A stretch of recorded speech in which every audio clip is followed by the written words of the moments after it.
Let's pick up where we left off in the last lecture after hearing the Norse story of East of the Sun, West of the Moon. Now, if you were listening closely, you may have realized that the story contained versions of two different tale types. Did you recognize them?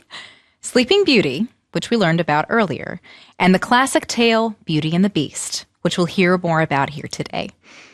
And one of my favorite images in that story is when the girl sinks her fingers into the bear's thick, white fur. It's a wonderful image, but it's terrifying because she's going off to marry this creature. Ugh. But the creature isn't all he seems to be, is he? And the girl grows to be a lot braver than she ever thinks she could be. So in this lecture, we're going to talk about transformation and bravery. Now let's talk for a moment about transformation first. The story of Beauty and the Beast is part of a collection of stories in classic folklore called the Animal Bridegroom Cycle, in which the hero or the heroine is faced with the awful idea of marrying an animal or a monster. Can you imagine being asked to marry a bear, or, as we'll hear about in a future lecture, to marry a frog, or in another one, a mole? Ooh. But he's not really a bear, is he? Beauty and the Beast is all about transformations and tricks of the eye. We think we know what we're looking at, but actually we have no idea what's underneath that fur, or what the girl in rags will become in the end. Through the magic of transformation, stories give us a way to make our hidden nature, what we're like on the inside, our character, to make that visible as our outside nature. And they reveal how our outer nature can cloak a much more menacing inner nature. Our culture teaches us that people who look a certain way are normal, and people who look another way are weird. And someone who looks a certain way is safe, or someone who looks another way is dangerous. But in these stories, as in life, someone who looks nice may not actually be nice. A wolf in sheep's clothing, as the folkloric phrase goes. And sometimes, someone who looks menacing, like the beast, well, he may not be that beastly after all. At its core, stories like this one make us look at the world around us and the people in our world differently. The stories make us question, what's really real about the world around me? Can I trust in appearances? Should I try to make myself look nice? And how do I do that? What does nice look like in different situations? How do I figure out friend from foe? From mean girls in school to sociopaths, people who look nice may not be what they seem. Whom can I really trust? These are all really important questions for us to ask at any age. Now here's Dr. Gila Kiyum to tell us a little more about the art of transformation in fairy tales and in everyday life. So if we look at how stories start, they begin in hardship. Something's gone wrong. There has been death, there's been loss, there's illness. And the challenge for the protagonist is, how do they then deal with these challenges and difficulties, even when they don't want to? So stories model for us that hope and resilience is what keeps people alive, and it's not avoidance or paralysis. So depending on what transition we are going through, stories will create this wonderful place where we can explore what that means.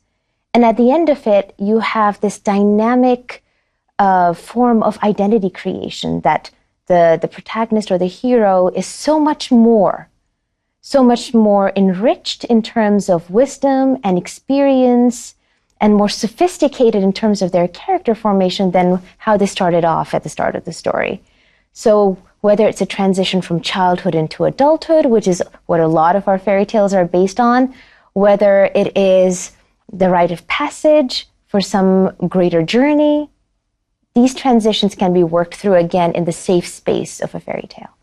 So there's symbolisms in stories, and also a distant place that is still relatable. And the symbols can be something that means something to us that we hold on to. And using them, we can access our inner self our inner conflict. But one thing that children have a hard time doing, and we as adults too, is we don't really want to be talking about ourselves and our problems. So it's really nice to make it about other people, but we really don't want to do that. And yet fairy tales and stories create this wonderful place where you can actually talk about your problems without talking about your problems. You can talk about your anxiety and your fears without appearing weak or vulnerable. It's the character that's feeling weak and vulnerable, but we can live it with them and identify for the moment. And then when we're feeling stronger and more competent, just like that character, we can come back, and yet we can bring that lesson learned, the strength that we've experienced in that storytelling, and use it. In other versions of Beauty and the Beast transforms into the shape of other animals. He's not always this warm and furry mammal. Now see if you can tell the kind of beast he turns into in this version of the story, which is the classic French story recorded in 1756 by Jean-Marie Le Prince de Montbant. How brave would you have to be to face this beast? Also, perk your ears up to the behavior of the sisters in this story. They may appear pretty on the outside, but what kind of creature would you imagine them to be underneath? What do they transform into in the end? Now, de Beaumont's story has as its source a text that is over 100 pages long. Let's hear a shorter form of this French version of Beauty and the Beast.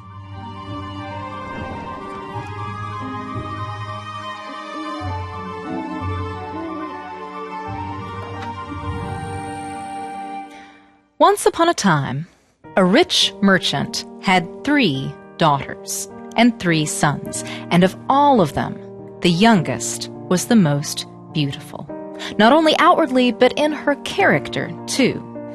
Her sisters were selfish, that is mine, and proud, oh, look at me, and spent most of their time at parties, la la la la, and turning away suitors because they were not good enough for them. But Beauty, oh, Beauty, she was humble and kind. And she read books. Oh, have you read this one? And she told her suitors that she was too young to marry. Over time, the family lost its fortune, and they were forced to live out in the country. Now, this may sound good to us nowadays, but at that time, it meant that the family moved away from the royal court, and from the parties, and from the suitors. And the 2 older sisters were miserable. But Beauty, who was ever patient, she woke at 4 a.m, now to work. And she cleaned the house and made the meals and never complained of keeping her father and her family as comfortable as possible. And one day, their father went to meet a ship on which he was supposed to have many goods coming in. His ship had come in. The 2 older, greedy sisters imagined the riches that they would once again have, and they asked their father to buy us dresses and ribbons. Beauty didn't really want anything. But because she didn't want her sisters to look as selfish as they really were, she asked for a rose. But when the father met the ship, other people took the goods. And on his return to the cottage home, he got lost in the woods and in the snow, and he was chased by wolves. And finally, he saw a palace, a light in the middle of the storm. Well, he raced to the palace, but he didn't find anyone inside. Hello? And seeing a warm fire, oh, he warmed himself. He was starving. And he saw a table filled with food. And he ate some of the chicken that was laid out. And he called out a "thank you" to the invisible fairy who must have led him to this place. And again, "thanked her," when he was led to a room where he could sleep. And when he awoke, he found clean clothes and hot chocolate laid out for him. He dressed and drank the hot chocolate, and as he was leaving, he passed by an enchanted garden, which was magically alive in the midst of winter. And he remembered his beauty and her simple request. and he went to take a branch of roses. But no sooner had he torn the branch than a terrible beast appeared. And the beast told him, "How ungrateful you have been to steal my prized roses after I have cared so well for you." And when the beast learned that the man had daughters, the beast ordered the man to return with one of them. Well, the father returned home. And he couldn't eat. He was so heartsick. He couldn't ask one of his daughters to go and be with that beast. The two older sisters asked what they could do for him. But when he told them what had happened, both of them replied, "Ugh, no, we will not go to that beast's palace in your place." But Beauty, she said, "I will go, Papa." And her two sisters took onions and rubbed them into their eyes to make themselves shed tears. "Oh, we are so sorry you are leaving." The father went with Beauty to the palace, and then out came the beast. Now, what do you imagine the beast looked like in this story? Now, most of us picture a large, hairy animal, but the truth is, in the classic text by Beaumont, the beast was described as a hissing creature. The monster made himself heard, a frightful noise caused by the enormous weight of his body, the terrible clank of his scales, and an awful roaring announced his arrival. Terror took possession of Beauty. The old man, embracing his daughter, uttered piercing cries, it says. The father unwillingly left, and Beauty willingly stayed. And the poor beast admitted to Beauty that he is, in fact, in his own words, ugly, and that he has no wit. Now, appearance and wit were two things that were crucially important at court in the 18th century in France. At that time, men wore powdered curly wigs and high-heeled shoes at court to make themselves look attractive. And if you didn't have the right joke or the humorous thing to say, you were laughed out of the royal court. It was a very unforgiving and bullying atmosphere. But even though he is beastly and scaly, and has no wit, Beauty sees that he is in fact kind. And he makes her mistress of the castle. And everything that she wants she can have, though she asks for very little. And when the beast asks, "Beauty, will you marry me?" what do you think she says? "No, beast, I will not marry you." And after several weeks, he allowed her to return home for a visit, but her jealous sisters made her stay longer than she promised, and she dreams one night of the beast dying in the courtyard of his palace. Oh no! She awakened, put on an enchanted ring from her bedside, and was taken back to the beast's palace. And she called for him, "Beast!"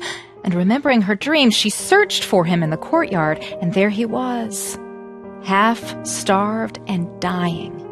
And she said, and here I want to read to you again from de Beaumont's classic text, "No, dear beast, you must not die.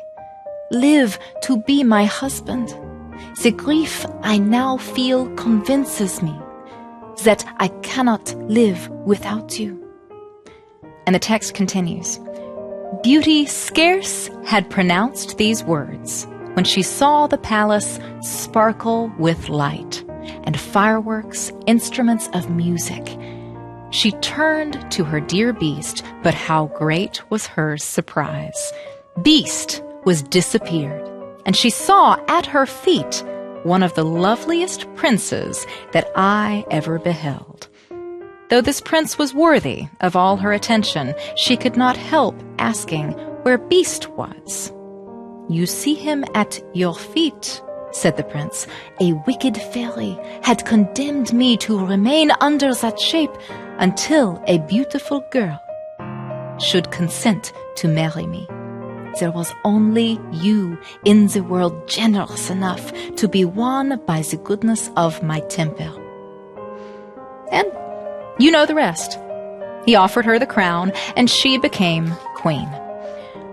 And whatever happened to Beauty's mean sisters? Well, a good fairy took the two wicked sisters, and she turned them into statues. The spell to be broken only when they saw the error of their cruel ways, which the fairy feared would be never. What do you think of the beast in that story? And don't you love the ending of that story? The evil characters are all turned into stone. In another version of this story from Germany, called Beauty's Stone Sisters, the sisters meet a similar end. Now pay attention in this story to the scary form of the beast and to the bravery of the girl, and again, how the sisters transform in the very end of the story. This version is by collector Ludwig Bechstein, and he was a contemporary of the Grimms, and a more famous one at that. His version, from 1847, well, it begins with the classic story, except that the youngest daughter, Nietchen, has a little friend who is poor, who is called Little Broomstick. Now, in this story of Little Broomstick, the merchant winds up in the home of the beast, and the beast is enormous, with a long, ugly snout and ears that hang down and a shaggy coat and tail that appeared before him, and he laid his sharp claws on the man's shoulder. Now, the beast in this story tells the merchant he must bring back his youngest daughter, Nietchen, but the merchant, he waits, and he waits. And then finally, he takes Little Broomstick to the beast, but the beast takes Little Broomstick and pops her, whoop, into an enchanted carriage and sends her back and carries Nietchen home to him. And each night, the beast comes to rest and nuzzle by her bed, and she gradually comes to snuggle up with him and feel sorry for him. And then one night, when he does not come home, she searches for him, and she finds him dying. And she weeps for him, and her falling tears break the spell. And then he explains that his father wanted him to marry a woman who he didn't love. And when the beast refused, well, the father sent a sorceress to turn that prince into a monster until a beautiful girl, a young girl, would love him in spite of his ugliness and shed tears for him. And at this, they are married. But she must remain in the castle for a year, and through this enchanted mirror, she watches her father and her sisters. And as the months pass, her father begins to grow sicker and sicker, while the sisters, they keep entertaining their friends with parties. And when the year is out, the beast gives her this magical set of herbs, and Nietchen brings these herbs to her father, and the herbs bring her father back to health. And Nietchen is so happy, she invites her sisters to visit her. But when the sisters see Nietchen's happiness and the fine palace where Nietchen lives, well, they're so filled with jealousy that they kill Nietchen. But at that very moment, a fairy, the same one who had enchanted the beast, well, the fairy appears, and she brings Nietchen back to life. And the fairy says that the sisters must be punished. Now, Nietchen protests, but the fairy turns the girls into two stone pillars. And the fairy says that the pillars, well, they would remain until a man would fall in love with them. And the columns, as the story goes, to this day are standing in the gardens of that splendid castle. For, as the story goes, it has not yet occurred to any man that he should fall in love with cold, heartless stones. And Nietchen and her husband, her father, and Little Broomstick all lived happily ever after. Now, which version of the beast is scarier to you? The white bear in East of the Sun, West of the Moon? Or the snake-like beast in the French Beauty and the Beast? Or this German beast in Beauty's Stone Sisters with his long snout and droopy ears? He seems like this enormous dog-bear pig. Often what we think of as beastly looks or behavior, well, that's culturally specific, meaning our culture around us decides what looks appealing or unappealing, beastly from beautiful. What is unattractive in one culture may be beautiful in another. Now, we'll come back to this idea of cultural beauty in folk and fairy tales later in the course. Right now, consider, how brave would you have to be to go off with a scaly, snake-like monster or a shaggy dog-bear pig? Remember how everyone kept asking the girl in East of the Sun, West of the Moon, "Are you afraid?" The bear, the 3 older women, the 4 winds, they all ask her, "Are you afraid?" Do you think the girl really was afraid when the bear and the winds asked her if she was afraid? And she said, "No." Have you ever felt afraid, but you were brave anyway? Being brave doesn't necessarily mean being fearless. Being brave means you face your fear. Fear is often inherent in bravery. Without it, bravery doesn't exist. It's okay to be afraid. Bravery means that we don't let our fears make our decisions for us. And in these stories, the girl faces her fears again and again, and that's life. We are constantly facing our own recurring fears throughout our lives. First, the girls face their fear of heading off with the beast, be he scaly or snake-like or hairy and huge. But they do it with different faces of bravery. In the French Beauty and the Beast, we are meant to think the best of Beauty. Unlike her sisters, Beauty seems almost impossibly perfect, and even so does the father. In East of the Sun, the girl refuses to go for a week. Even then, we really don't believe her when she says that she's not afraid. And then, after the girls go off with the creatures, they see into the deeper nature behind the creature. They fall for the beast. And in the French and Norse versions, then they face a deeper fear, the fear of losing the one they love. And that's a deep, deep fear, to lose the people around us whom we love.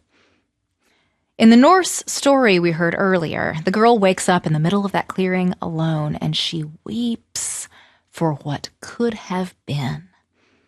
At some point in our lives, we are all in that clearing, or draped over a dying loved one. Oh, what could have been. And we have a choice in that clearing. We can let our fear and grief consume us, and sometimes that's just what we do. We cry till we can cry no more, as the story goes. But the Norse story shows us we can face that fear and get up and go and get our prince, which is what's so great about hearing different versions of these stories. While the German and the French versions play up the romance, love being the literal force that rescues the prince from his beastly curse, I love that in the Norse version, it's not only love that she feels, but love spurs her to action. In the face of her fears, the gumption to get up there and get out and find him. Now that is bravery. And the girl has help. In East of the Sun, the girl sets out and encounters 3 old women who play the traditional role of magical helpers, characters who help the hero or heroine in their journey. And they each say to the girl, "Perhaps you are the one who should have been with the prince." Now, there are times in life when you will wonder what should have been, as if our stories are foretold in some fairy tale plot line, and we feel like our lived story has gone astray. That's what the role of the magical helper is there for. We're not happy with how our story is going. And sometimes outside forces, like a good friend or a parent, well, they're not content to let that story of ours go on in an unhappy way. So with their help, we find the courage or whatever it is we need in order to alter our storyline. The truth is, there isn't one path that our story should take. There are many from which to choose. There are guiding forces that offer us help, that open doors to more choices. The old woman who gives the heroine the apple, the wind who takes her to the troll's castle. But we have to make the choice to take that help, to go to the castle, to win back the prince. And sometimes we don't get the prince in the end. Sometimes he marries the troll, and there we are. Sometimes we marry the troll, and then we're really in a pickle. Oh, what should have been. Should can cripple our lives, or it can move us to new choices. We get the idea of how a story should go from lots of different sources, from the example set by our parents and our friends, and from fairy tales. Sometimes we map out how the story of our life should go. And when we can't forgive others for choices that slam up against the way that we think things should have gone for us, well, we lose agency and power in the story of our own lives. When we can't forgive ourselves for the choices we made that veer us from that story that should have been, well, it's hard to move forward into what our story will now be.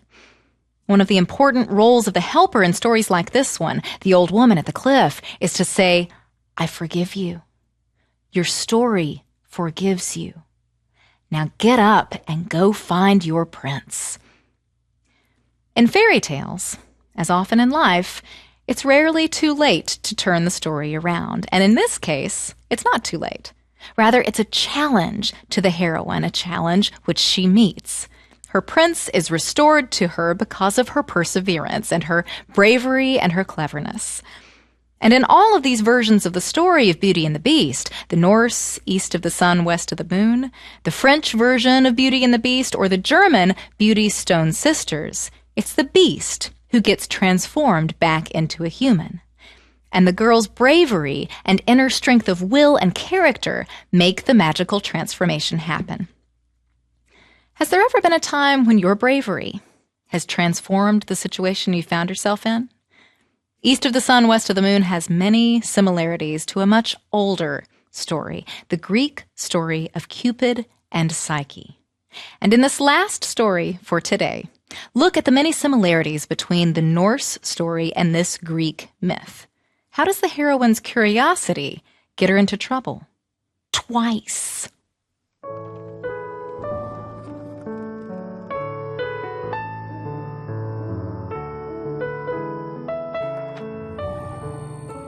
A king and a queen had 3 beautiful daughters, but of all of them, Psyche, she was the most beautiful. But she was so beautiful, the goddess Venus, the goddess of love and of beauty, she became jealous. And she told her son, Cupid, the god of love, to take one of his magical arrows, which makes you fall in love with the first person you see, and to touch that arrow to Psyche, to make her fall in love with a monster. But when Cupid goes to Psyche while she sleeps, he's in awe of her beauty, and instead, he pricks himself with the arrow and falls in love with Psyche, and he flies away. But Psyche's parents learn of Venus's prophecy that Psyche would marry a monster, and so they take her to a high mountain where Zephyr, the west wind, lifts her up and carries her off to a beautiful castle. And at night, when all the lights are out, a monster comes into her room. Now, she convinces the monster to let her sisters visit, and they are jealous of the beautiful castle that their sister Psyche lives in. They convince her that the creature who comes into her room is actually the monster she is destined to marry. And they convince her to take a light and a dagger and to go and kill the monster while he sleeps. But when she lifts the candle to the monster, she sees that in fact it is Cupid.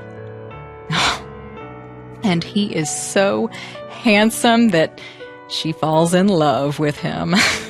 And she leans over, and a drop of tallow from her candle falls onto his skin. And in his anger, he flies away. And the sisters, they come back hoping that now they could have Cupid as their husband. And they go to the mountain where they had first abandoned Psyche, and believing that the wind, Zephyr, would take them off to the castle, they leap off of the mountain. But Zephyr, the west wind, knows their evil intentions and never comes. And the sisters, they fall to the rocks below.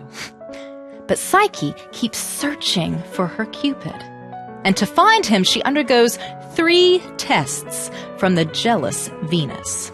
Venus tells her, you must separate all the tiny grains of wheat from the tiny grains of millet, and those from the tiny grains of barley, and those from the other tiny grains in this enormous storehouse by the end of the day.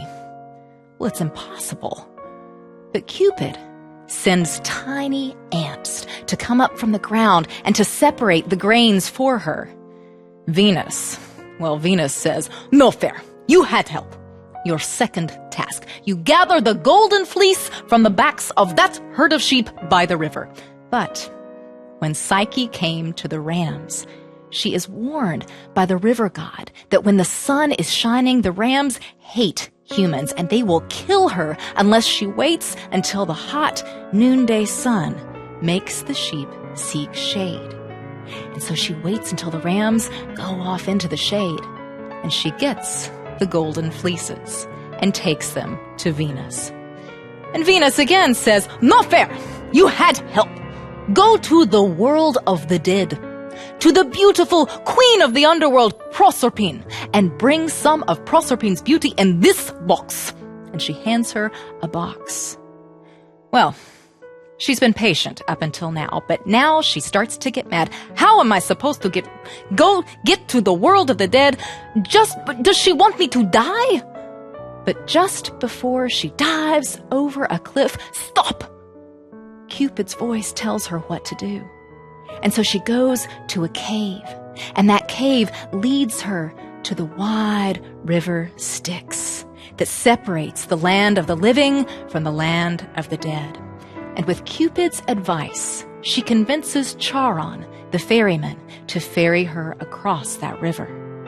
And with Cupid's advice, she slips past the 3-headed dog, Cerberus, who guards the land of the dead. She reaches Proserpine, who gives her a little bit of her beauty in a box.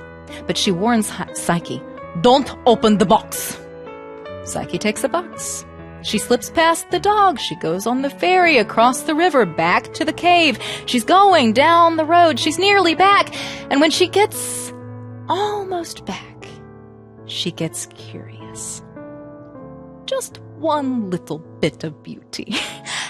Then I'll be worthy to marry a beautiful god like Cupid. And she peeks inside the box. And immediately, a magical sleep comes over her. And Cupid flies down to her. You just had to look. Once again, you just had to look. He wakes her up with one of his arrows. And then they go to Jupiter, the king of the gods. They go up to Mount Olympus where all the gods live. And the gods give Psyche ambrosia, the food of the gods. And Psyche becomes immortal. And at last, as equals, Cupid and Psyche can be together.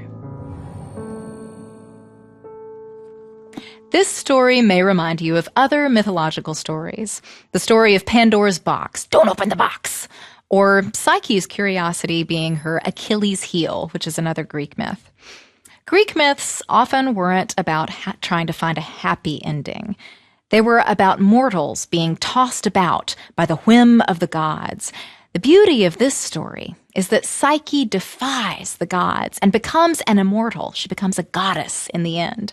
Her bravery, spurred by her love, drives her to face her fears, and going to Hades and back again for the person she loves.